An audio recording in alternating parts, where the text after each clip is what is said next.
Seguimos con estrenos y en este caso películas que pudimos ver en la pantalla de cine del Gomón, pero ahora también vamos a tener la posibilidad de poder disfrutarla de manera online para quienes no la pudieron ver en pantalla grande. Por suerte, en Cine.ar Estrenos vamos a poder disfrutar de esta nueva película que es La Soledad de los Huesos, dirigida por Alfredo Lister, que antes que nada le agradezco que esté ahí del otro lado para charlar un poquito acerca de su película.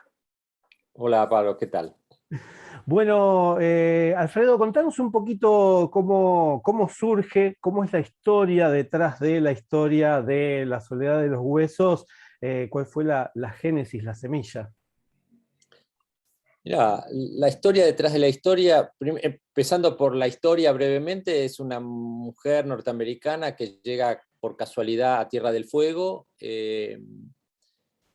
Bueno, se instala en la que fue la primera estancia que hubo en Tierra del Fuego, y allí, bueno, se casa con el hijo de la dueña y empieza a formar su familia.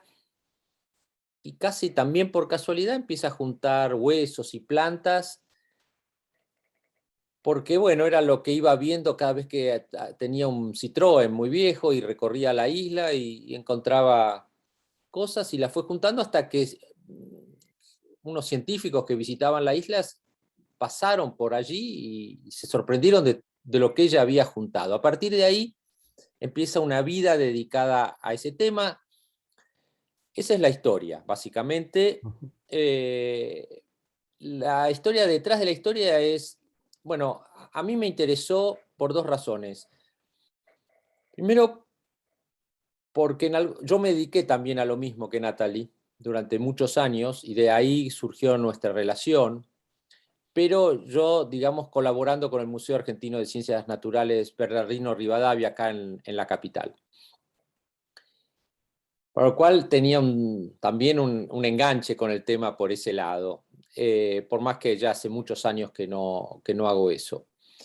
Y la otra razón tenía y tiene que ver con que me interesaba registrar el lugar, donde ocurrían estas historias, partiendo de la idea de que el lugar termina definiendo a las personas y por sus características. Es un lugar muy remoto, muy aislado, como en algún momento decimos, las señales del siglo XXI, cuando uno se aleja de los centros poblados, son muy pocas, pareciera que estamos mucho tiempo atrás. Así que ese contexto me interesaba como escenario, como paisaje, como formador de un poco de esta historia. Así que esas fueron un poco las dos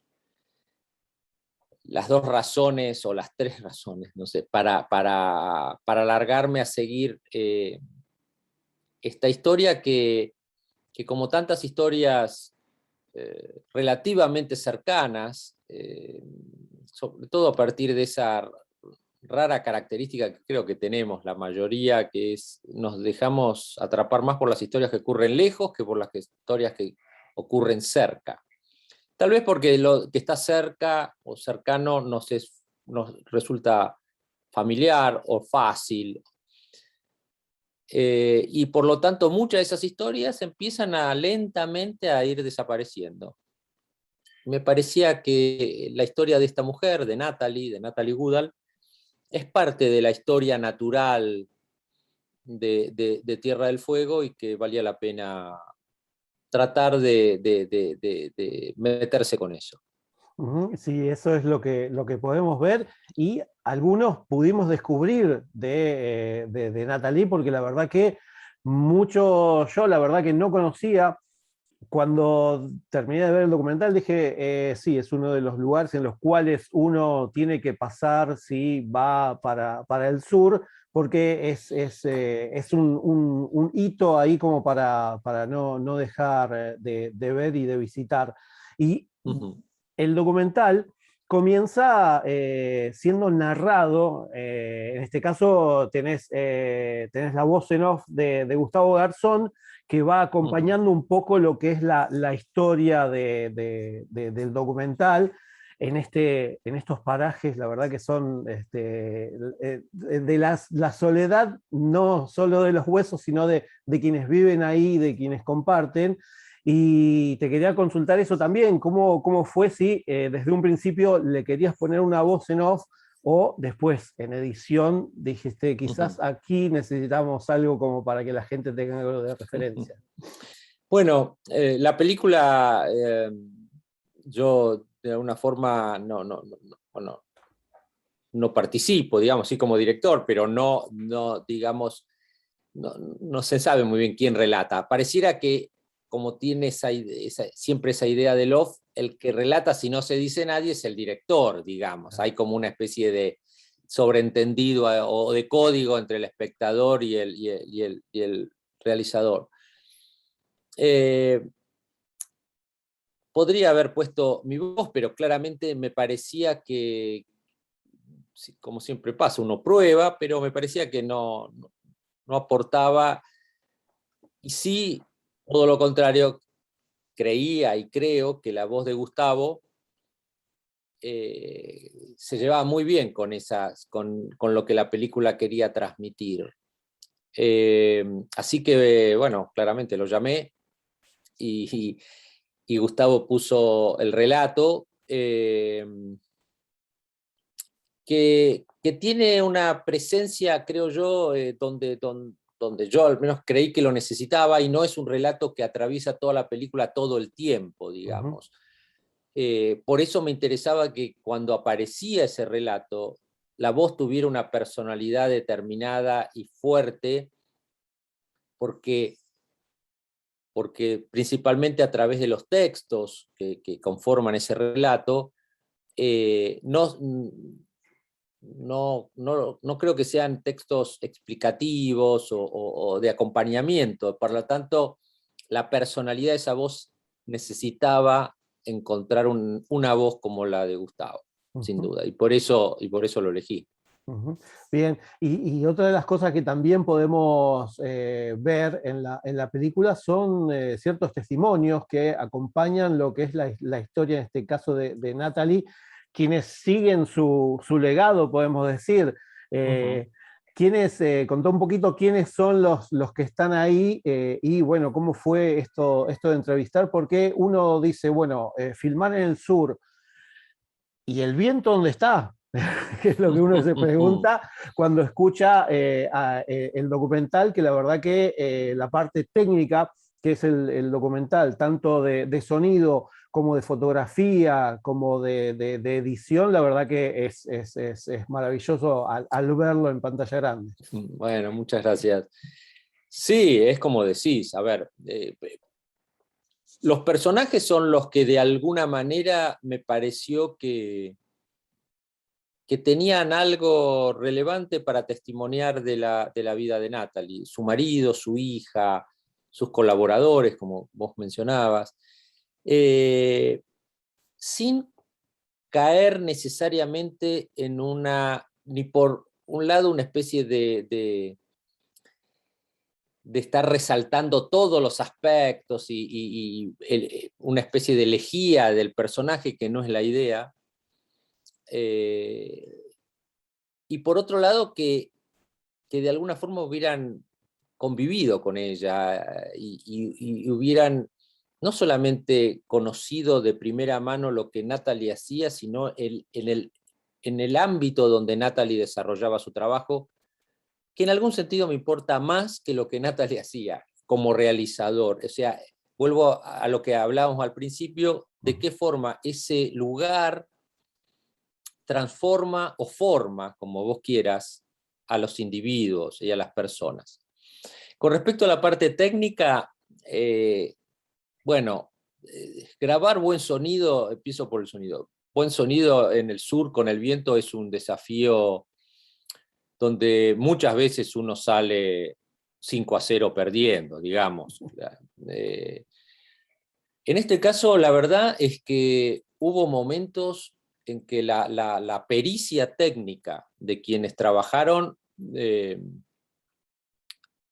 fue extraordinaria. Hay una escena, sin entrar en un gran detalle, pero hay una escena donde una de las biólogas está hablando y contando de unos mapas que Natalie había hecho y que ellas siguen 40 años más tarde usando los mismos mapas.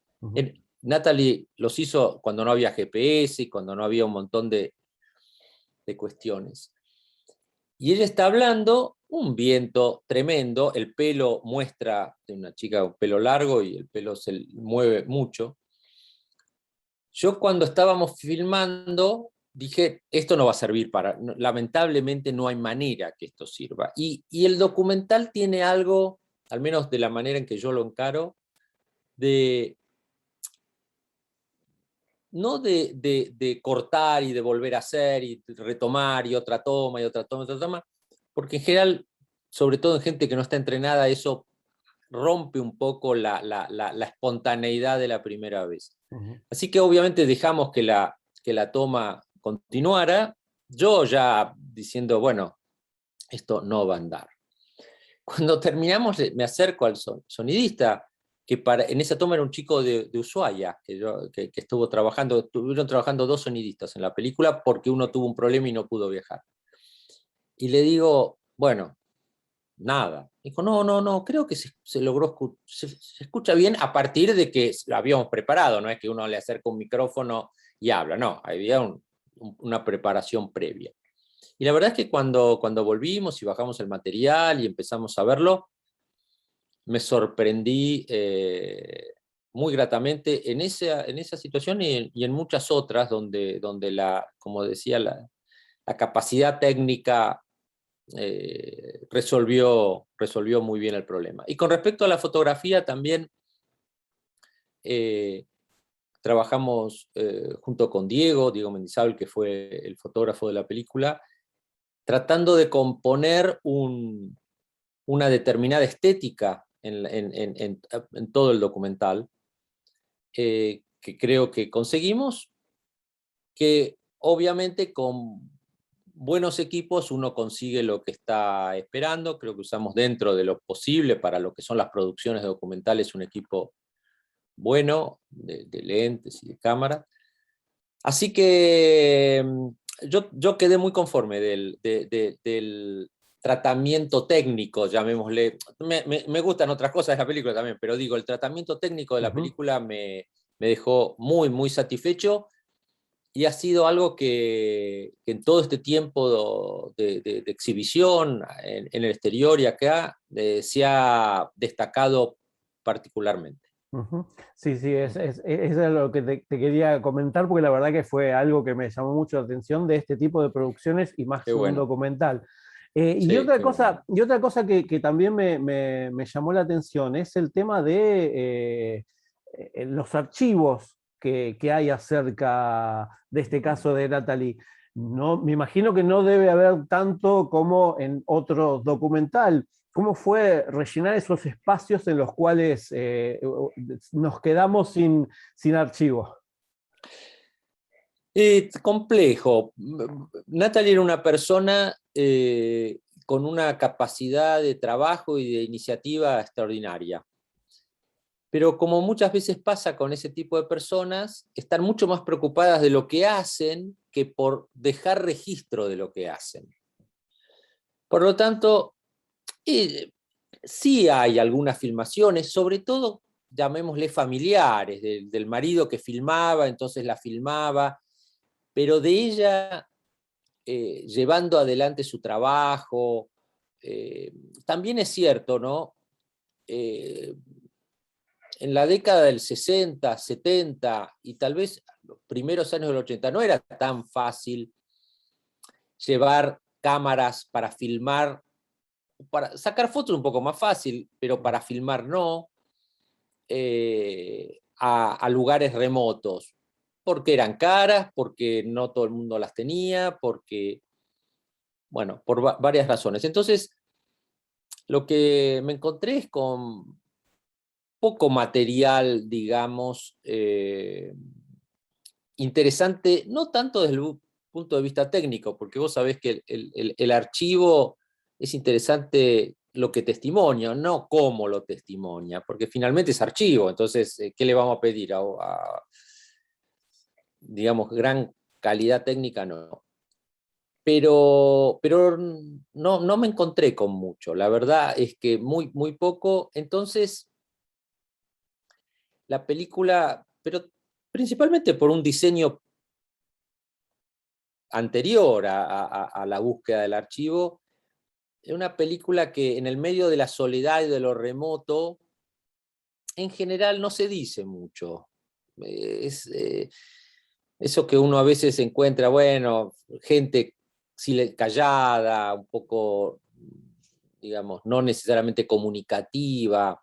Bueno, esa es la característica del lugar. Entonces, me pareció que la película debía tratar de registrar ese clima por sobre la información, Ujú. que es una elección, finalmente, bueno, alguien Sí.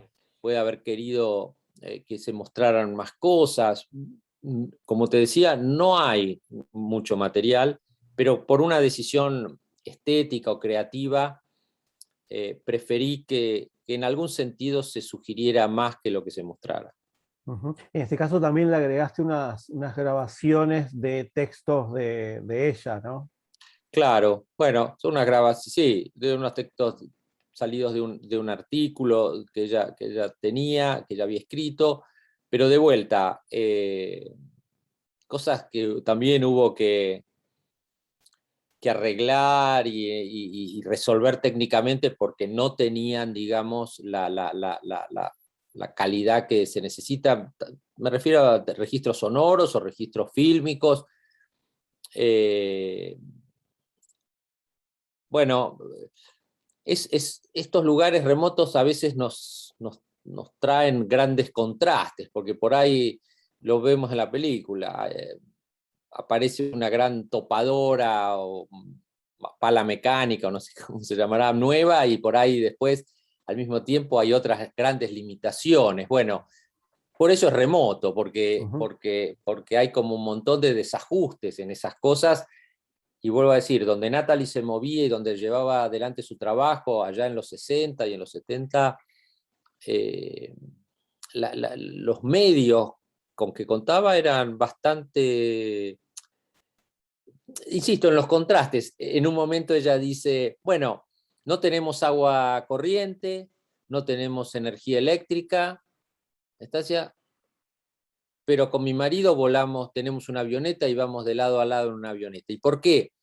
No por un lujo, porque era una manera de comunicarse y de poder llegar a la estancia. Cuando Natalie llega, se llegaba nada más que por barco o por Ujú. avioneta. Claro.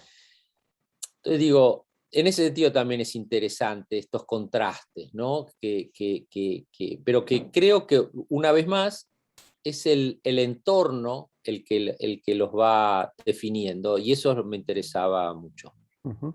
Bien, la película, le comentamos, le decimos a la gente, es acerca de un punto, uno de los puntos más australes que tiene la Argentina. Y bueno, el documental se pudo ver en varios festivales y se va a ver en el Festival de Cine de las Alturas, que está en la otra punta de la Argentina. ¿Cómo ves estos contrastes mismos que vos estás diciendo en este tipo de presentaciones en otros espacios? Mm, sí, es interesante.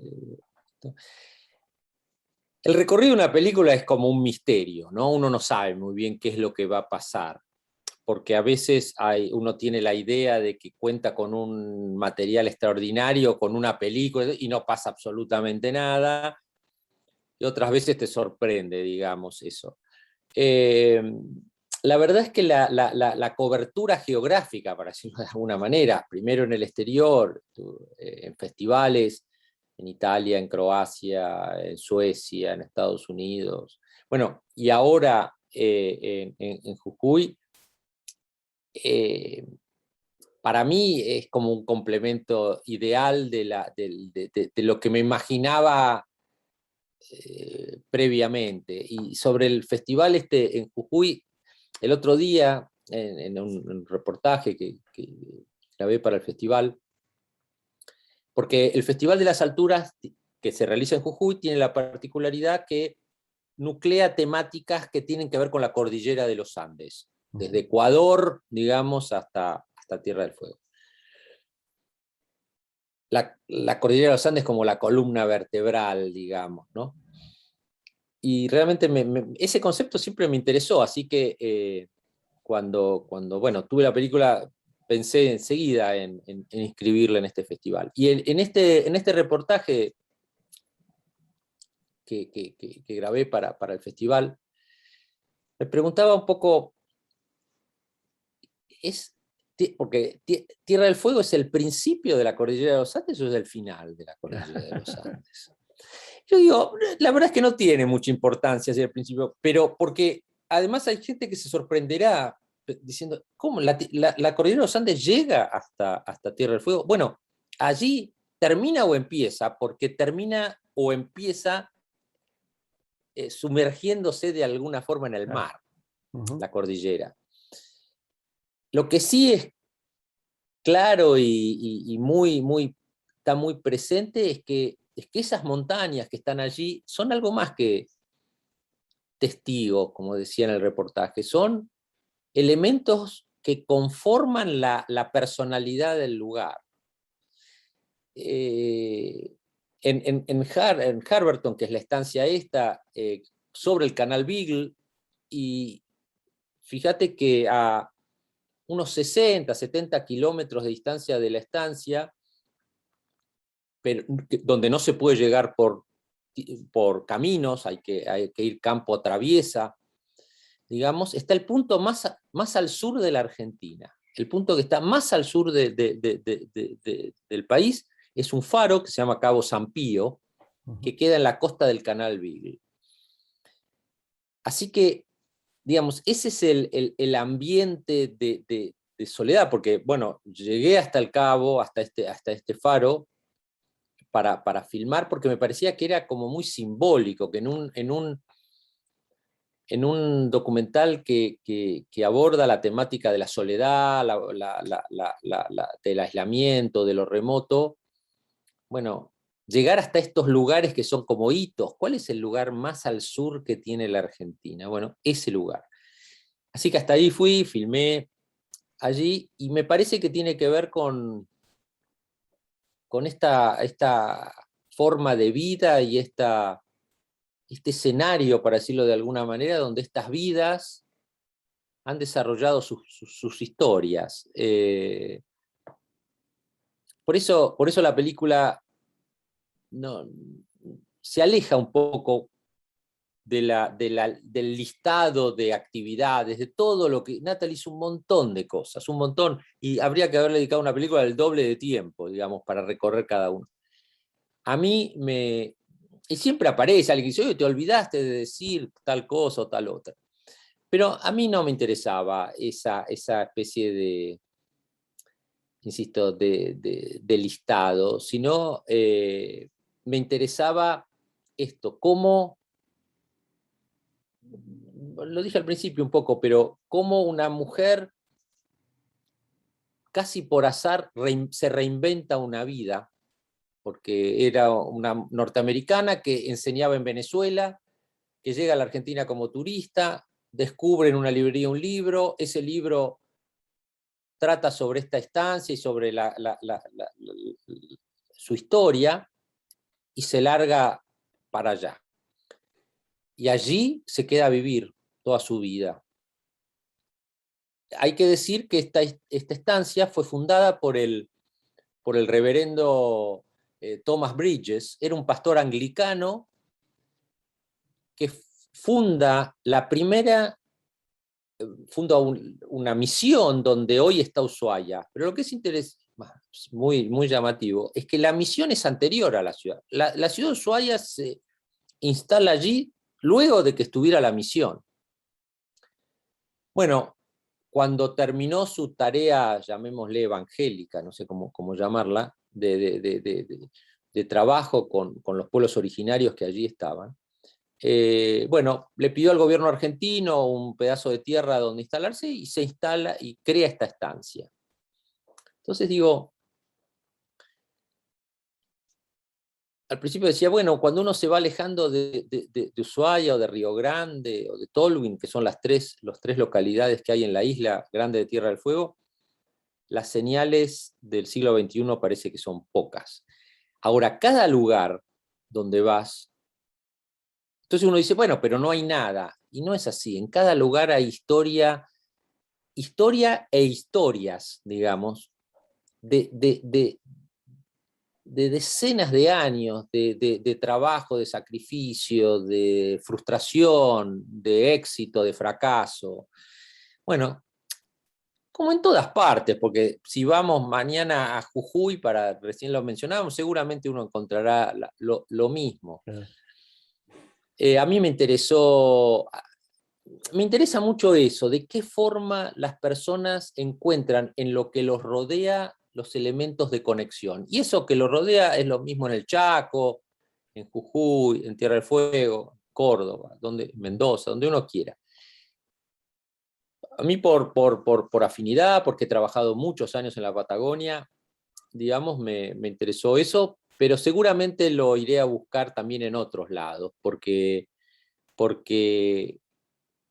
es muy interesante cuando uno se acerca como casi, no sé, a veces como un arqueólogo, a veces como un buscador, a veces con una cámara, encontrar esas huellas de qué forma se fueron conformando esas vidas y de qué forma se relacionaron con el ambiente que los rodeaba. Eso es lo que me interesa como realizador. Ujú. Perfecto. Bueno, y por último, bueno, te quería consultar si, bueno, ya estás, este hijo que ahí ya lo dejas andar solo, si ya estás preparando algo nuevo, si ya tenés algo planeado para a futuro. Mirá, estoy trabajando porque todo esto que ocurrió este año, bueno, como nos ha pasado a casi todos en algún sentido, a unos más, otros menos, pero todo lo que ocurrió este año debería haber pasado el año pasado, porque la película estaba preparada para presentarse en abril del año pasado. Ujú. Cuando empieza la pandemia y las restricciones y qué sé yo, bueno, ahí, bueno, tratamos de armar un nuevo recorrido y una nueva casi estrategia para la película. Entonces, la película estaba lista desde el año pasado, entonces, en este año que pasó, arranqué con otro proyecto, que también va a estar, como respaldado económicamente por el Instituto del Cine, digamos, pero en un ambiente totalmente distinto, en Córdoba, en el sur de Córdoba, y con un tema que tiene que ver con los inmigrantes italianos, que es parte de mi familia, digamos, la mitad de mi familia. Eh, entonces me meto en un tema un poquito más autobiográfico en parte, porque bueno, yo me crié allí, estuve muchos años sin volver, muchos, 45, así que imagínate. Mm. Así que, bueno, el rodaje va a empezar ahora en noviembre, así que ya estoy en plena preparación. Eh, y realmente me resulta un desafío porque es pasar mentalmente del fin del mundo, de lo remoto, de paisajes muy extraordinarios, a otro mundo, a otro lugar donde la agricultura de alguna manera ha cubierto todo y bueno, pero como te decía hace un rato, hay otras historias también, y me parecía que registrar, digamos, también en algún sentido las señales que hay todavía en este lugar, pero hablo de este lugar, pero podría ser cualquier lugar finalmente, digamos, este lugar porque está asociado a mí y a mi historia, Ujú. pero todavía se encuentran las señales que esos pioneros o esos inmigrantes que llegaron, en este caso de Italia, pero estoy seguro que si hubiera tomado cualquier otra colectividad, las historias se parecen mucho. Todavía se pueden detectar esas señales y que tienen que ver con el desarraigo, con esa sensación de nostalgia y de dolor que vivieron al haber abandonado su casa, su familia, su idioma, y se largaron para acá. Bueno, yo lo que la película de alguna forma plantea es esas señales todavía están presentes. Y cuando uno encuentra personas y se pone a conversar, esas heridas todavía están. La película se llama Las heridas.